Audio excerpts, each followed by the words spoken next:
أهل الدنيا مساكين خرجوا منها ولم يذوقوا أحلى ما فيها.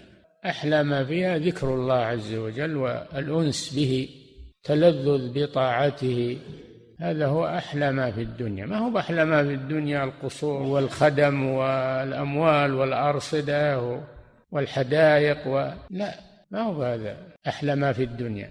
ربما أن الإنسان يملك الملايين والقصور المشيدة وعنده الأطعمة اللذيذة، ولكنه في هم وغم، يعيش قلقا والعياذ بالله، في سجن من همومه وأحزانه.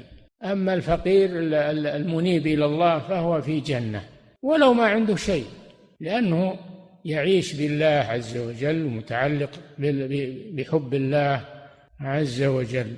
ولهذا يقول بعض الصالحين: لو يعلم الملوك وأبناء الملوك ما نحن فيه لجالدون عليه بالسيوف. الملوك وأبناء الملوك يبحثون عن الرفاهية ولكنهم ما ذاقوا الرفاهية الصحيحة، وهي ذكر الله والتلذذ بذكره وطاعته والعمل. نعم.